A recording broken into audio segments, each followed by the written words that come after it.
يا أيها الذين آمنوا صلوا عليه وسلموا تسليما اللهم صل على سيدنا محمد ومولانا محمد وبارك وسلم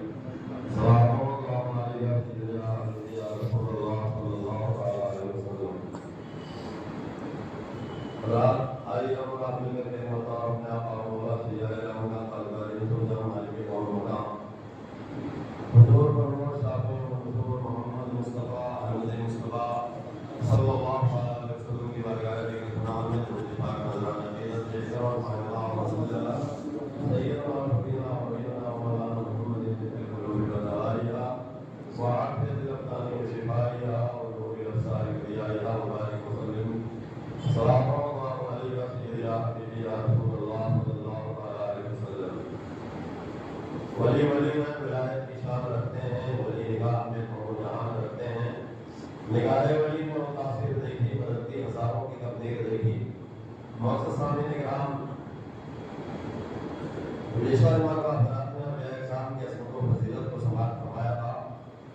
اور جو کہ 11ویں شریف کا مہینہ ہے ربیع الاخر کا، یہ مبارک مہینہ حضرت سیدنا شیخ عبدالقادر محی الدین جیلانی رضی اللہ تعالیٰ عنہ کی نسبت کی بنیاد پر اس کو عرف عام میں 11ویں شریف کا مہینہ بھی کہا جاتا ہے. بڑی عظمت اور رحمت والا مہینہ ہے، کیونکہ جلیل القدر اور عظیم تر ہستی حضرت سیدنا شیخ عبدالقادر محی الدین جیلانی رضی اللہ تعالیٰ عنہ کی نیاز الفاتحہ خوانی کا اہتمام اور آپ کا اس مبارک مہینے میں ہوتا ہے. اس لیے حضرت گرامی پوری دنیا میں اس مبارک مہینے کا تذکرہ ہوتا ہے، اور حضرت غوث اعظم رضی اللہ تعالیٰ عنہ کی ذات بابرکات کی بنیاد پر یہ مبارک مہینہ 11ویں شریف کے نام سے معروف اور لوگوں میں اس کا ذکر خیر ہوتا رہتا ہے. اور یہ مبارک مہینہ غوث اعظم رضی اللہ تعالیٰ عنہ کی وجہ سے 11ویں شریف کے مہینے سے معروف ہے. محترم حضرات، اولیاء کرام بے شمار تعداد میں دنیا میں تشریف لائے، اللہ نے انہیں پیدا فرمایا، اور قیامت تک اولیاء کرام کے آنے کا سلسلہ جاری رہے گا. قیامت تک اولیاء کرام تشریف لاتے رہیں گے اور اپنے فیض و برکات سے اللہ کے بندوں کو مستفیض کرتے رہیں گے، لوگوں کو صراط مستقیم ہدایت کا راستہ بتاتے رہیں گے. یہ اولیاء کرام کا مقصد اور منشا ہے. حضرات، آپ نے بارہا سماعت فرمایا ہے کہ لوگوں کو رشد و ہدایت کا پیغام دینے کے لیے اور اللہ کا قرب دینے کے لیے، اللہ کی قربیت میں داخل کرنے کے لیے رب کائنات نے اس خاکانہ گیتی میں دنیا میں بے شمار پیغمبروں کو اللہ نے مبعوث فرمایا، پیدا فرمایا، اور ان پیغمبروں نے اپنے اپنے زمانے میں اپنے اپنے دور میں اللہ کا پیغام لوگوں تک پہنچایا اور اللہ کی وحدانیت کا اور اللہ وحدہ لا شریک ہے اس کی تعلیم اللہ کے نبیوں نے، اللہ کے پیغمبروں نے اللہ کے بندوں تک پہنچایا. محترم حضرات، آخری پیغمبر مصطفیٰ جان رحمت صلی اللہ علیہ وسلم اس دنیا میں تشریف لائے. آپ کے بعد کوئی نیا پیغمبر اور نیا رسول دنیا میں ہرگز نہیں آ سکتا ہے. حضرات گرامی، قرآن کریم میں رب کائنات نے آپ کے بارے میں فرمایا وہ خاتم النبیین، یعنی آپ تمام نبیوں میں سب سے آخری نبی ہیں. تمام نبیوں میں سب سے آخر میں ہم نے آپ کو پیدا فرمایا، آپ نبیین کے آخر میں، یعنی آپ کے بعد کوئی نیا پیغمبر یا نیا نبی دنیا میں نہیں آئیں گے. محترم حضرات، رب کائنات نے مصطفیٰ جان رحمت صلی اللہ علیہ وسلم کی مبارک ذات پر اسلام کو مکمل کر دیا. اسلام پورا ہو گیا. قرآن کریم میں رب کائنات نے ارشاد فرمایا الیوم اکملت لکم دینکم واتممت علیکم نعمتی ورضیت لکم الاسلام دینا، یعنی ہم نے آپ کے لیے آپ کے دین کو مکمل کر دیا. دین آپ کا پورا ہو گیا، آپ کا دین مکمل ہو گیا. یعنی سرکار مدینہ صلی اللہ علیہ وسلم جو مذہب اسلام لے کر دنیا میں تشریف لائے، جو اللہ کا پیغام لے کر دنیا میں تشریف لائے، جو کلمہ توحید و رسالت لا الہ الا اللہ محمد رسول اللہ یہ لے کر حضرت سرکار دو عالم صلی اللہ علیہ وسلم اس دنیا میں تشریف لائے تو حضرات گرامی وہ دین وہ اسلام مکمل ہو گیا، کامل ہو گیا۔ حضرت آدم علیہ السلام سے لے کر حضرت عیسیٰ علیہ السلام تک 1,24,000 انبیاء کرام اس دنیا میں تشریف لائے، لیکن اللہ نے کسی پیغمبر کو یہ نہیں کہا کہ تمہارا دین مکمل ہو گیا، کیونکہ حضرات گرامی دین اسلام مکمل سرکاری مدینہ صلی اللہ علیہ وسلم کے مبارک ذات پر ہونا تھا، اس لیے رب کائنات نے سب سے آخر میں آپ کو بھیجا اور ارشاد فرمایا کہ دین مکمل ہو گیا۔ تو مطلب حضرات مکمل دین اسلام، مکمل مذہب اسلام، کامل اسلام، یہ ہمارے آقا نبی کریم صلی اللہ علیہ وسلم کی مبارک ذات پر ہوا، اور ظاہر سی بات ہے کہ حضرات گرامی اس کو قیامت تک برقرار رکھنے کے لیے، قیامت تک اس کو زندہ رکھنے کے لیے، اور بغیر تحریف کے، بغیر ترمیم کے، یعنی بغیر رد و بدل کے مذہب اسلام کے قانون کو، قرآن کریم کو اور احادیث مبارکہ کو قیامت تک اس کو برقرار رکھنا ہے، زندہ رکھنا ہے، سلامت رکھنا ہے۔ تو حضرات گرامی اب اس کے لیے ضروری ہے کہ اب تو کوئی نیا پیغمبر نہیں آئے گا، نیا رسول نہیں آئے گا۔ تو حضرات گرامی سرکار دو عالم صلی اللہ علیہ وسلم کی مبارک ذات کے بعد، یعنی آپ جب دنیا سے تشریف لے گئے، وصال ہوا آپ کا، تو اس کے بعد یہ ذمہ داری اللہ کے نبی صلی اللہ علیہ وسلم جو مذہب اسلام کو کامل اور مکمل فرما چکے تھے، اب اس کی ذمہ داری صحابہ کرام کی مبارک ذات پر آئی، اور صحابہ کرام نے قرآن کریم اور احادیث مبارکہ کی مکمل حفاظت فرمایا، اور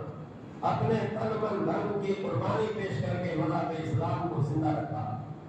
مذہب اسلام کے ایک ایک قانون کی حفاظت اللہ کے ان مبارک اور مقدس بندوں نے، صحابہ کرام نے ادا کیا۔ حضرات گرامی بڑے بڑے فتنے دنیا میں آئے، صحابہ کرام کے دور میں بھی بڑے بڑے فتنے پیدا ہوئے، لیکن صحابہ کرام نے ایمانی حرارت کو برقرار رکھا، اور ان فتنوں کو اور ان سازشوں کو جو مذہب اسلام کے خلاف کیا جا رہا تھا، صحابہ کرام نے ڈٹ کر ان کا مقابلہ کیا اور اس کو چاک چاک فرما دیا۔ مطلب حضرت ابو بکر صدیق رضی اللہ تعالیٰ عنہ کے دور خلافت میں منکرین زکات ایک جماعت، ایک فرقہ نکلا، اور انہوں نے کہا کہ ہم زکات نہیں دیں گے، یعنی مذہب اسلام کے ایک فریضہ کو اور ایک رکن کو اس قبیلے نے انکار کر دیا، تو اس کے خلاف حضرت ابو بکر صدیق رضی اللہ تعالیٰ عنہ کھڑے ہوئے اور ارشاد فرمایا کہ تمہیں زکات دینا پڑے گا، یہ مذہب اسلام کا رکن ہے، مذہب اسلام کا ایک قانون ہے، اور اس کو ماننا یہ تمہارے لیے ضروری ہے، ایمان میں داخل ہونے کے لیے ضروری ہے۔ تو مطلب اس فتنے کو اور اس سازش کو حضرت ابو بکر صدیق رضی اللہ تعالیٰ عنہ نے ناکام کروایا، اور پوری طاقت اور قوت کے ساتھ اس کو نیست و نابود کروایا۔ اسی طرح صحابہ کرام کے دور میں کچھ جھوٹے نبی اور کاذب نبی جھوٹی نبوت کا دعویٰ کر کے انہوں نے اعلان کیا کہ ہم بھی اللہ کے نبی ہیں۔ ایسے بے شمار سرکش لوگ کھڑے ہوئے اور اپنی نبوت کا اعلان کیا۔ تو اللہ نے صحابہ کرام نے ان دجالوں کو اور جھوٹے نبوت کے دعویٰ داروں کو صحابہ کرام نے اپنی طاقت سے نیست و نابود فرمایا۔ تو بہرحال اللہ گرامی فتنہ صحابہ کرام کے دور میں بھی اٹھا، اور صحابہ کرام نے پوری طاقت اور قوت کے ساتھ ان فتنوں کو ختم کیا، نیست و نابود کیا۔ لیکن مطلب حضرات آپ حضرات اچھی طرح جانتے ہیں کہ جہاں پھول ہوتا ہے وہاں کانٹے بھی ہوتے ہیں، جہاں خوشبو معطر ہوتا ہے وہاں پر بدبو اور تعفن کی بھی آمیزش اور ملاوٹ ہوتی ہے۔ مطلب حضرات صحابہ کرام کے دور میں بھی بڑے بڑے فتنے نکلے، اور یہ پھول میں کانٹوں کے مانند مذہب اسلام کو تکلیف دینے لگے، لیکن صحابہ کرام نے ان کو نیست و نابود کیا۔ صحابہ کرام نے ہرے بھرے سر سبز و شاداب اور خوشبودار معطر مذہب اسلام کی کما کا حفاظت کیا، یہاں تک کہ حضرات گرامی حضرت امام حسین رضی اللہ تعالیٰ عنہ کے دور میں آپ کے زمان اقدس میں یزیدیوں نے فتنہ برپا کیا تو حضرت امام حسین رضی اللہ تعالیٰ عنہ میدان کربلا میں تشریف لے گئے اور اپنے 72 اہل بیت کی قربانی دے کر مذہب اسلام کی حفاظت کیا۔ تو مطلب دور کوئی بھی ہو، زمانہ کوئی بھی ہو، فتنوں سے بھرا ہوتا ہے زمانہ اور سازشیں اور فتنے ہمیشہ برقرار رہتے ہیں، لیکن اللہ کے نیک بندے اور اللہ کے برگزیدہ بندے یہ ان فتنوں کا محاسبہ کرتے ہیں اور اسے نیست و نابود کرتے ہیں۔ حضرات گرامی، صحابہ کرام کے دور میں فتنے اٹھے اور تابعین کے دور میں فتنے اٹھے، تبع تابعین کے دور میں فتنے اٹھے، ہر دور میں فتنہ اٹھا، لیکن محترم حضرات ان فتنوں کو دبانے کے لیے، ختم کرنے کے لیے اور دندہ شکن جواب دینے کے لیے اللہ نے اپنے مخصوص بندوں کو پیدا فرمایا۔ حضرات یہی وہ مخصوص بندے ہیں، یہی وہ اللہ کے نیک بندے ہیں، یہی وہ اللہ کے برگزیدہ بندے ہیں جنہیں دنیا اولیاء اللہ کے نام سے جانتی ہے۔ حضرات آپ کو یاد ہوگا مامون خلیفہ مامون کے دور میں لوگوں نے قرآن کو مخلوق کہا اور یہ کہا کہ قرآن مخلوق ہے۔ حضرات گرامی، یہ بہت بڑا فتنہ اس دور میں بغداد میں ظاہر ہوا اور لوگوں نے قرآن کو مخلوق کہنا شروع کیا۔ حضرات گرامی، اس زمانے میں حضرت احمد بن حنبل جیسے لوگ کھڑے ہوئے اور انہوں نے کہا کہ قرآن کو مخلوق ماننا یہ کفر ہے، جو قرآن کو مخلوق مانے گا وہ اسلام میں داخل نہیں ہو سکتا، وہ اسلام سے اس کا کوئی تعلق نہیں رہے گا۔ تو حضرات ہر دور میں، ہر زمانے میں لوگوں نے فتنہ ابھارا، فتنہ کھڑا کیا، اسلام کو مٹانے کے لیے سازشیں ہوئی، اسلام کو بدنام کرنے کی کوششیں کی گئی، اسلام کے مبارک اور مقدس صاف اور شفاف لباس پر اور مقدس اسلام پر لوگوں نے کیچڑ اچھالنے کی کوشش کیا، لیکن حضرت گرامی ان فتنوں کو اور سازشوں کو ختم کرنے کے لیے اللہ والوں کی ایک مخصوص جماعت ہر دور میں کھڑی رہی، ہر زمانے میں کھڑی رہی۔ ہر دور میں اٹھتے ہیں سیدھی فتنے اور ہر دور میں شبیر جنم لیتے ہیں۔ تو حضرت گرامی، اللہ نے اپنے مذہب اسلام کی حفاظت کے لیے، قرآن اور حدیث کی حفاظت کے لیے رب کائنات نے اپنے مخصوص بندوں کا انتخاب فرمایا۔ حضرات ابھی آپ نے جو مسئلہ سماعت فرمایا اس کی تھوڑی وضاحت کر دوں تاکہ آپ حضرات کو بھی مسئلہ معلوم ہو جائے کہ قرآن کو کچھ لوگوں نے مخلوق کہا ایک دور میں، ایک زمانہ میں بغداد شریف میں، اور قرآن کو مخلوق کہنا یہ کفر ہے۔ تو مخلوق کا مطلب کیا ہے یہ آپ حضرات سماعت فرما لیں۔ مسئلہ یہ ہے کہ قرآن یہ اللہ کا کلام ہے، قرآن اللہ کا کلام ہے اور یہ اللہ کی صفت ہے، یعنی کلام یہ اللہ کی صفت ہے۔ تو اللہ کی ذات اور صفات یہ دونوں قدیمی ہیں، دونوں اصلی ہیں، اس کے لیے کوئی ٹائم اور وقت نہیں ہے۔ جیسے ہم کہتے ہیں اللہ ہمیشہ سے ہے اور اللہ ہمیشہ رہے گا، تو اللہ ہمیشہ سے ہے، اللہ کے وجود پر کوئی ٹائم نہیں، اللہ کے موجود ہونے کا کوئی وقت نہیں، اللہ ہمیشہ سے ہے۔ تو محترم حضرات اس کو کہتے ہیں اللہ اصلی ہے یعنی ہمیشہ سے ہے۔ تو اللہ کی جو صفت ہے وہ بھی اصلی ہے یعنی ہمیشہ سے ہے۔ اللہ کی کوئی صفت بعد میں نہیں ہوئی، اللہ کی تمام صفتیں پہلے سے موجود ہیں، یعنی جب سے اللہ موجود ہے تب سے اللہ کی صفت بھی موجود ہے۔ یعنی صفت کا مطلب اللہ کی خوبی، اللہ کے کمالات، اللہ کا فضل، اللہ کا کرم اور اللہ کی بے شمار خوبیاں، یہ سب اللہ کی صفت ہے۔ جیسے بارش کا برسانا یا روزی کا دینا یا کسی کو مارنا چلانا یا کسی چیز کو پیدا کرنا، یہ سب اللہ کی صفت ہے اور یہ تمام صفتیں ہمیشہ سے ہے۔ اب اگر کوئی مسلمان ہوتے ہوئے کہے کہ پہلے اللہ رازق نہیں تھا، یعنی روزی دینے والا نہیں تھا، بعد میں ہوا، معاذ اللہ، تو وہ کفر ہو جائے گا۔ اللہ روزی دینے والا ہمیشہ سے ہے اور ہمیشہ روزی دیتا رہے گا، اس کے لیے کوئی وقت مقرر نہیں ہے، اور وہ روزی دینا یہ اس کی اصلی صفت ہے، یعنی ہمیشہ سے ہے۔ اسی طرح موت دینا یا زندگی دینا، پیدا کرنا، یہ اللہ کی اصلی صفت ہے، اس کے لیے کوئی وقت مقرر کرنا یہ کفر ہے۔ تو مطلب حضرات یہ قرآن بھی اللہ کا کلام ہے، یعنی اللہ نے فرمایا، اللہ کا فرمان۔ تو اللہ کا فرمان یہ اصلی ہے، یعنی ہمیشہ سے ہے اور ہمیشہ رہے گا۔ اصلی ہے اور ابدی ہے، ہمیشہ سے ہے اور ہمیشہ رہے گا۔ تو کلام الہی یہ اصلی اللہ کی صفت ہے، یعنی اس کو مخلوق نہیں کہیں گے۔ مخلوق کا مطلب یہ ہے کہ یہ پہلے نہیں تھا، بعد میں پیدا کیا گیا، بعد میں بنایا گیا۔ تو حضرات یہ قرآن یہ اصلی ہے، یعنی ہمیشہ سے ہے، کیونکہ اللہ کا کلام ہے اس لیے ہمیشہ سے ہے اور ہمیشہ رہے گا۔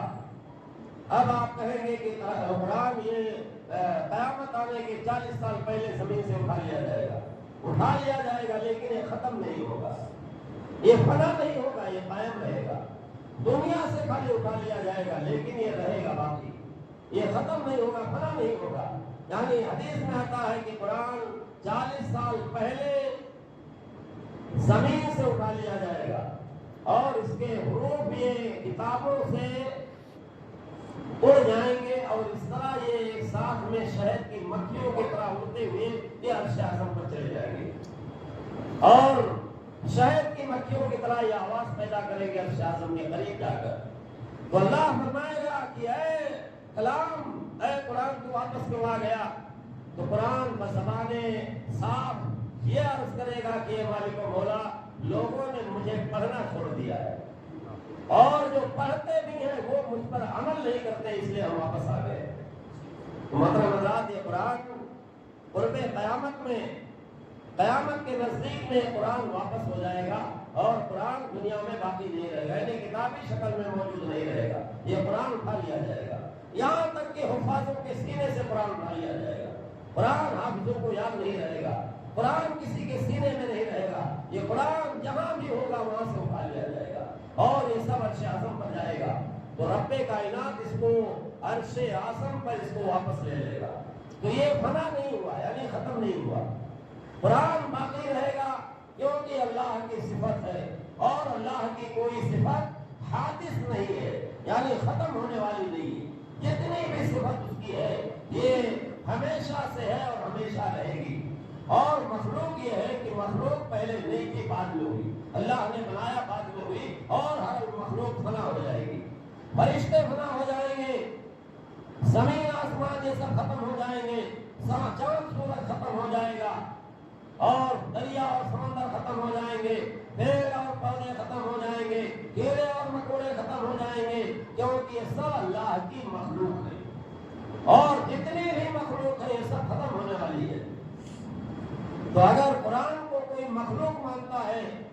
تو اس کا عقیدہ یہ ہوا کہ قرآن ختم ہو جائے گا، کیونکہ ہر مخلوق ختم ہوگی، کوئی مخلوق ایسی نہیں ہے جو باقی رہے گی، ہر مخلوق کو فنا ہونا ہے، ہر مخلوق کو ختم ہونا ہے، کوئی مخلوق قائم نہیں رہے گی، مخلوق کے لیے ایک وقت اللہ نے مقرر کیا ہے۔ تو اگر قرآن کو کوئی مخلوق مانتا ہے تو اس کا مطلب یہ ہوا کہ قرآن ختم ہونے والا ہے، معاذ اللہ۔ تو حضرات گرامی اسی لیے علماء فرماتے ہیں کہ قرآن مخلوق نہیں ہے بلکہ اللہ کی ایک صفت ہے، یہ اللہ کا کلام ہے، اور اللہ کا کلام یہ اللہ کی ذاتی صفت ہے، یہ کبھی فنا نہیں ہو سکتی، ختم نہیں ہو سکتی۔ تو میں عرض کر رہا تھا کہ ہر دور میں، ہر زمانے میں اتنا لوگوں نے برپا کیا، اور مذہب اسلام کو ختم کرنے کے لیے یا اس کے مقدس قانون کو مٹانے کے لیے بڑی بڑی سازشیں لوگوں نے کیا، لیکن ہر سازش کو ناکام بنانے کے لیے رب کائنات نے اپنے مخصوص بندوں کو اس زمین پر نازل فرمایا، اس دنیا میں بھیجا، اور حضرات گرامی انہیں مخصوص بندوں اور انہیں برگزیدہ بندوں اور انہیں نیک بندوں کو دنیا اللہ کا ولی کہتی ہے۔ حضرات انبیاء کرام، ہمارے آقا و مولا سرکار دو عالم صلی اللہ علیہ وسلم آخری پیغمبر ہے، اس لیے آپ کے بعد کوئی نیا پیغمبر نہیں آئے گا۔ تو مذہب اسلام کی حفاظت اور مذہب اسلام کو زندہ رکھنے کے لیے اور اسلام کے قانون کی حفاظت کے لیے اللہ نے صحابہ کو چنا، صحابہ کے بعد تابعین کو چنا، تابعین کے بعد تبع تابعین کو چنا، اور اس کے بعد حضرات گرامی علماء ربانیین اور اولیاء کاملین کو اللہ نے چنا، اور اللہ کے ولیوں نے اور اللہ کے علماء ربانیین نے، اللہ کے ولیوں نے اور علماء صلح احترام نے مذہب اسلام کی حفاظت کی ذمہ داری قبول کیا، اور یہ صبح قیامت تک اپنی ذمہ داری کو پوری کرتے رہیں گے۔ حضرات گرامی، ہر دور میں، ہر زمانے میں جب بادشاہوں نے،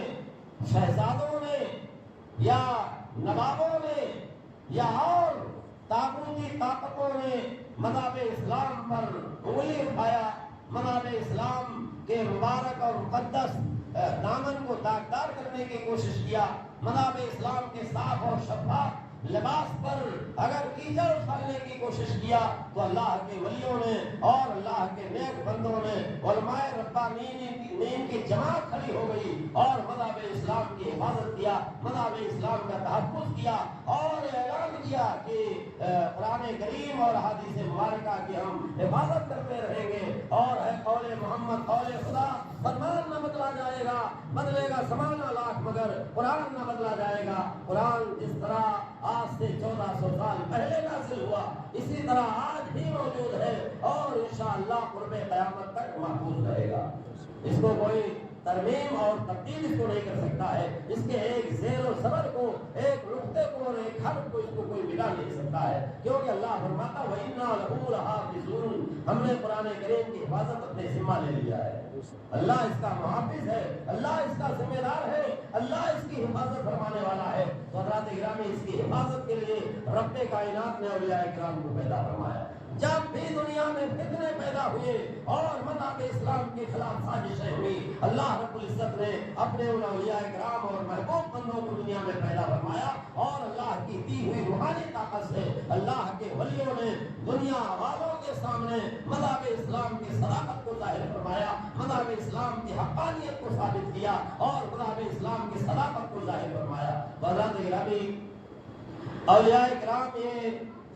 قیامت تک آتے رہیں گے،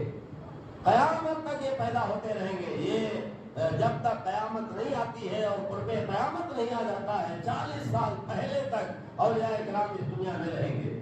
اور اولیاء کرام اس دنیا میں تشریف لاتے رہیں گے۔ محترم حضرات، اب ہم اور آپ سوچتے ہیں کہ اولیاء کرام آج بھی اگر موجود ہیں تو ہمیں نظر کیوں نہیں آتے اور ہم ان کے پاس کیوں نہیں آ سکتے یا ان کی ملاقات ہم سے کیوں نہیں ہو پاتی ہے۔ تو محترم حضرات، ایک بہت ہی پیچیدہ اور بہت ہی اہم سوال میں نے خود کیا اور اس کا جواب بھی میں آپ حضرات کی خدمت میں گوش گزار کر دوں تاکہ یہ مسئلہ واضح ہو جائے، اظہر و بلند ہو جائے۔ اللہ توفیق عطا فرمائے، اللہ وہ موقع عطا فرمائے کہ ہم کسی اولیاء کرام کے قرب میں پہنچ جائیں، اللہ کے کسی ولی کی زیارت سے مشرف ہو جائے۔ حضرات، میرے آقا پیغمبر اعظم صلی اللہ علیہ وسلم ارشاد فرماتے ہیں کہ اگر کسی کو دیکھ کر تمہیں اللہ یاد آ جائے تو تم سمجھ لو کہ اللہ کا ولی ہے۔ اور محترم حضرات، صوفیاء کرام کی ایک بہت ہی اہم نشانی میں آپ حضرات سے عرض کر دوں تاکہ موقع کبھی ملے تو آپ حضرات اس نشانی سے کسی اللہ کے ولی کی شناخت اور پہچان کر سکتے ہیں۔ حضرات گرامی، یہ مختلف صورتوں میں اللہ کے ولی دنیا میں موجود رہتے ہیں، کیونکہ یہ دنیا داری سے دور رہتے ہیں، اس لیے ان کا پہچاننا مشکل ہوتا ہے اور یہ اپنے آپ کو چھپانے کے لیے دیکھیے دنیا اس بات کی ایک فطرت ہے انسان کی کہ انسان شہرت چاہتا ہے، انسان معروف ہونا چاہتا ہے، انسان مشہور ہونا چاہتا ہے، انسان یہ پرسدھ ہونا چاہتا ہے، کیونکہ اس کی سوچ منفی ہوتی ہے، چھوٹی سوچ ہوتی ہے اور اسی کی بنیاد پر انسان چاہتا ہے کہ ہمارا نام ہو، گمنام رہتا ہے اس لیے سوچتا ہے کہ ہمارا نام ہو۔ تو حضرات گرامی، وہ پرسدھی حاصل کرنے کے لیے ہر کام کر جاتا ہے اور ہر موقع تلاش میں رہتا ہے کہ ہمارا نام روشن ہو، ہمارا نام ظاہر ہو، ہمارا نام مشہور ہو۔ تو حضرات گرامی، ایک شاعر تو یہ بھی کہتا ہے کہ ہم طالب شہرت ہیں، ہمیں ننگ سے کیا کام، اور بدنام اگر ہوں گے تو کیا نام نہ ہوگا، یعنی نام کرنے کے لیے بدنام بھی ہونے کی کوشش کرتے ہیں کہ بدنام بھی ہو جائیں گے تو چلا گا، لیکن نام تو ہمارا پیپر میں اور اخبار میں ضرور آئے گا، نیوز پر میرا نام آئے گا۔ تو یہ بدنام ہونے کی بھی کوشش کرتے ہیں تاکہ اس بہانے سے بھی ہمارا نام آ جائے۔ اور کچھ نابکار لوگ اپنی سستی شہرت حاصل کرنے کے لیے اور پرسدھی لانے کے لیے کبھی قرآن کے خلاف بھی بول جاتے ہیں معاذ اللہ، اور اس بنیاد پر وہ دنیا میں مشہور ہو جاتے ہیں کہ اس نے قرآن کے خلاف بولا۔ اس نے حدیث کے خلاف بولا، اور کچھ لوگ بدنصیب اور بعض لوگ مصطفیٰ جان رحمت صلی اللہ علیہ وسلم کی مبارک ذات پر بھی بول جاتے ہیں۔ تو حضرات یہ ٹوٹل پرسدھی اور شہرت حاصل کرنے کا ایک ذریعہ بنا ہوا ہے۔ لیکن محترم حضرات،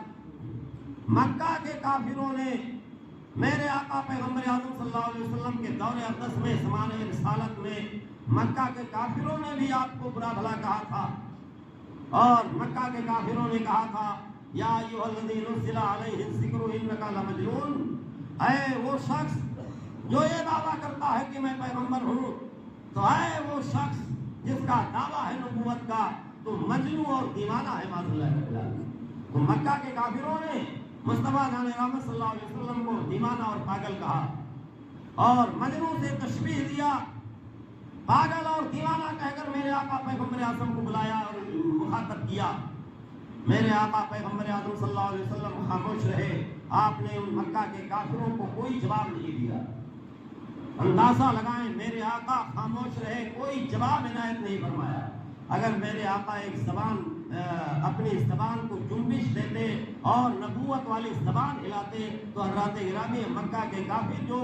میرے آقا کی شان میں گستاخی کر رہے تھے، ان کی زبانیں گنگ ہو جاتی اور وہ زبان سے مفلوج ہو جاتے، زبان خالص صدا ہو جاتی، وہ بولنے سے قاصر ہو جاتے۔ لیکن میرے آقا نے اپنی زبان سے ان مکہ کے کافروں کو بددعا نہیں دیا۔ اگر آپ اشارہ فرماتے تو ان کی زبان خاموش ہو جاتی، اگر آپ اشارہ کرتے تو مکہ کے کافروں کی زبانیں گنگ ہو جاتی اور وہ بولنے سے قاصر اور مجبور ہو جاتے۔ لیکن میرے آقا پیغمبر اعظم نے کوئی جواب نہیں دیا۔ لیکن محترم حضرات، اللہ کے کائنات رب اعظم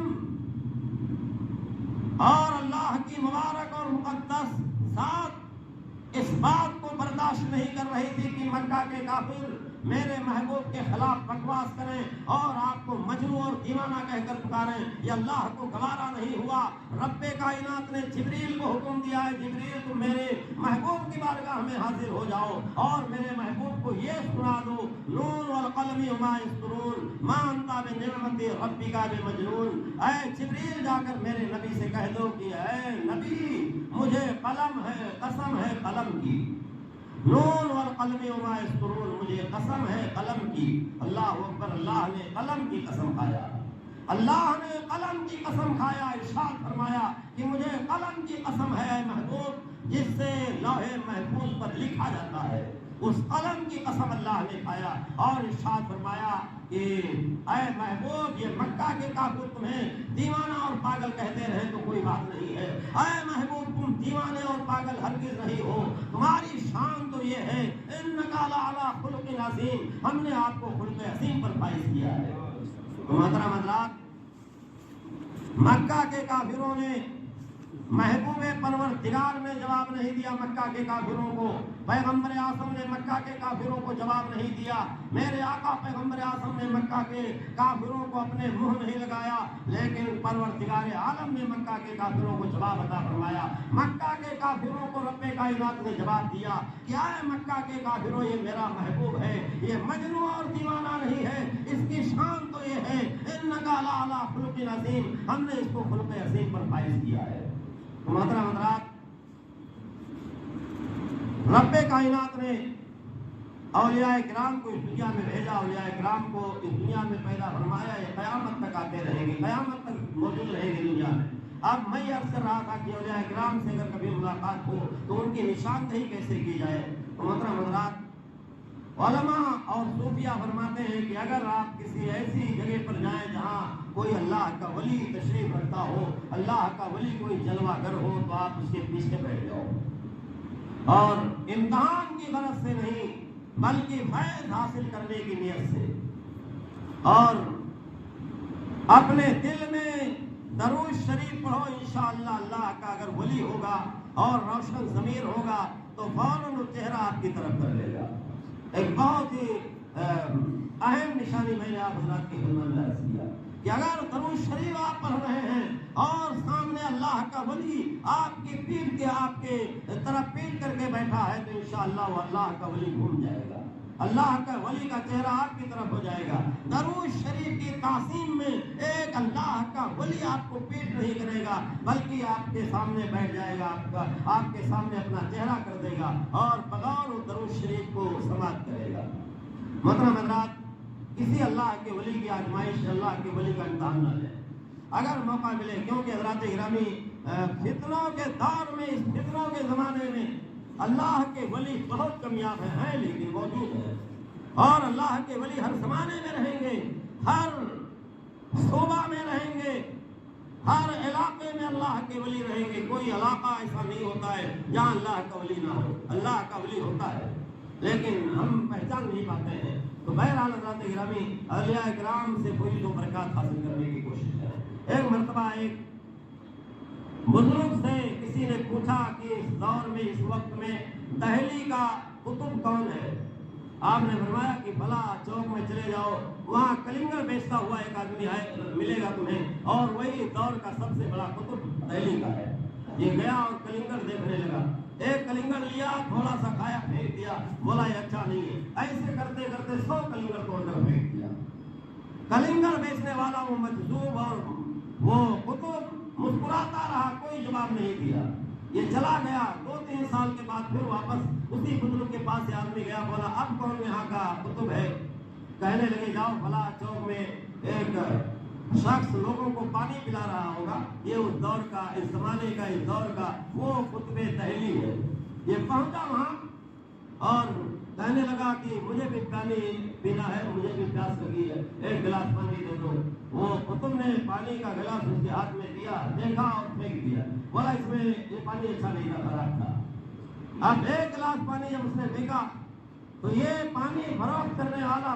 پانی پلانے والا، یہ مجذوب اور قطب، یہ ایک تھپڑ کھینچ کر اس کے منہ پر مارا اور بولا بدتمیز، تو ہر بزرگ کو کلنگر والا مت سمجھنا۔ کچھ کلنگر والے ایسے ہوتے ہیں جو معاف کر دیتے ہیں، اور کچھ کلنگر والے اور پانی والے ایسے ہوتے ہیں جو معاف نہیں کرتے ہیں۔ یہ اللہ کے ولیوں کی شان ہوتی ہے۔ اللہ کے ولیوں کا امتحان یا آزمائش نہیں، بلکہ فیض حاصل کرنے کے لیے اللہ کے ولی کی بارگاہ میں حاضری دیں اور ان سے فیض و برکات حاصل کریں۔ اور اللہ کا ولی اگر آپ کے علاقے میں کوئی باحیات یعنی ظاہری زندگی کے ساتھ دنیا میں موجود نہیں ہے تو آپ اللہ کے ولیوں کے مزاروں پر پہنچ جاؤ، اللہ کے ولیوں کی درگاہوں پر پہنچ جاؤ، اللہ کے ولیوں کے مزاروں پر پہنچ جاؤ اور وہاں سے فیض اکتساب کرو، وہاں سے فیض و برکات حاصل کرو۔ حضرات گرامی، اللہ کے ولیوں کے مزاروں سے فیض و برکات آج بھی مل رہی ہے اور قیامت تک انشاءاللہ ملتی رہے گی۔ اللہ کے ولیوں کی شان یہ ہے کہ جب تک دنیا میں ظاہری زندگی کے ساتھ رہتے ہیں یہ اللہ کے بندوں کو فیض دیتے رہتے ہیں، اور جب دنیا سے چلے جاتے ہیں تب بھی ان کا فیض جاری رہتا ہے۔ اس سلسلے میں بے شمار واقعات، بے شمار نصائح اور بے شمار قرآن اور احادیث کی دلیل اس سلسلے میں واضح ہیں، لیکن حضرات گرامی بس ایک واقعہ ہم اور آپ سماعت فرما لیں اور اندازہ لگائیں کہ اللہ کے ولیوں کی شان یہ بعد وصال بھی قائم رہتا ہے، اور بعد وصال بھی یہ اللہ کے بندوں کو فیضیاب کرتے رہتے ہیں۔ حضرات گرامی، بلخ میں ایک تاجر رہتا تھا، بہت دولت مند تھا، اس نے بہت دولت چھوڑا، اس کے 2 لڑکے تھے۔ حضرات گرامی، بلخ عاشق کا تاجر عاشق رسول تھا، مصطفیٰ جان رحمت صلی اللہ علیہ وسلم کا دیوانہ تھا، اور عشق مصطفیٰ، حب رسول اور محبت رسول یہ ایمان کی سب سے بڑی جڑ، سب سے بڑی بنیاد ہے۔ آئی لو محمد، محمد صلی اللہ علیہ وسلم سے ہم محبت کرتے ہیں اور انشاءاللہ جب تک زندگی باقی رہے گی محبت کرتے رہیں گے۔ دنیا کی کوئی طاقت اور قوت عشق رسول اور محبت رسول کو چھین نہیں سکتی ہے۔ یہ عشق رسول اور محبت رسول کا جلوہ انشاءاللہ ہر مومن کے سینے میں جلوہ کر رہے گا، اور ہر مومن کے سینے میں جب تک وہ زندہ ہے جگمگاتا رہے گا، روشن رہے گا، منور رہے گا۔ حضرات گرامی، بلخ کا تاجر بھی دیوان رسول تھا، اس نے مصطفیٰ جان رحمت صلی اللہ علیہ وسلم کے 3 منہ مبارک یعنی بال شریف اپنے پاس رکھا تھا۔ انتقال ہو گیا، دونوں بیٹوں نے دولت بانٹ لیا، آدھا آدھا کر لیا، بال کا مسئلہ آ گیا۔ تو بال 3 ہیں، حصے 2 ہیں۔ بڑے بھائی نے کہا کہ اس کو ایک ایک بال لے لیں گے اور ایک بال کے 2 ٹکڑے کر لیں گے، آدھا تو لے لے گا، آدھا میں لے لوں گا، یعنی 1.5 بال۔ چھوٹا بھائی بھی عاشق رسول تھا، باپ کے جیسا طلب گیا، اس نے کہا کہ نہیں، میں سرکار کے بال کو 2 ٹکڑے کر دوں، یہ گوارا ہو ہی نہیں سکتا ہے، یہ میرا ایمان گوارا نہیں کرتا ہے، میں رسول کے بال کو کیسے کاٹ سکتا ہوں؟ تو بڑے نے کہا کہ اب اگر تجھ کو اتنا ہی محبت ہے بال سے تو تو تینوں بال لے لے، مجھے بال نہیں چاہیے، اور پورا مال تو مجھے دے دے، بال کو لے لے۔ چھوٹا بھائی مسکراتا ہوا بہت خوش ہو گیا، مولا اللہ کا احسان ہے کہ اللہ نے میرے حصے میں سرکار کے 3 بال عطا فرما دیے۔ اللہ اکبر، اللہ گرامی، عاشق رسول، محبت رسول اور محب رسول، دیوان رسول 3 بال لے لیتا ہے، اپنے روم میں اپنے گھر میں چلا جاتا ہے، اور پوری دولت اور پورا مال اپنے بڑے بھائی کو دے دیتا ہے، بال کو لے جا کر کے ایک اچھی اونچی جگہ پر خوشبو لگا کر رکھ دیتا ہے، صبح شام درود و سلام پڑھتا رہتا ہے، ہاتھ باندھ کر ادب سے کھڑے ہو کر درود و سلام پڑھتا رہتا ہے۔ حضرات گرامی، کچھ دنوں کے بعد اللہ کی شان، اللہ کی قدرت، درود و سلام کی برکت، یہ چھوٹا بھی مالدار ہو گیا، اور جب اس کا انتقال ہوا، وصال ہو گیا اور اس کی مزار بنا دی گئی، تو کچھ زمانے کے بزرگوں نے خواب میں دیکھا، اللہ کے نبی نے آ کر ارشاد فرمایا کہ جا کر دنیا والوں سے کہہ دو، بلخ میں جا کر اعلان کر دو کہ اگر کوئی کسی کو ضرورت ہو تو میرے اس عاشق رسول کے مزار پر آ جائے، اللہ اس کی مراد کو پوری فرما دے گا۔ اللہ اکبر، حضرات گرامی، آپ نے دیکھا اللہ کے ولیوں کی شان ہے، اللہ کے ولیوں کا فیضان آج بھی جاری ہے اور انشاءاللہ قیامت تک جاری رہے گا۔ اللہ رب العزت ہم تمام لوگوں کو اولیاء کرام کی محبت پر عمل کرنے کی توفیق عطا فرمائے، اور ہمارے دل میں، ہمارے سینے میں حب اولیاء کرام کو قائم اور دائم رکھے۔ وآخر دعوانا الحمدللہ رب العالمین۔ جن بھائیوں نے سنت نہیں پڑھا، سنت پڑھ لے، موبائل آپ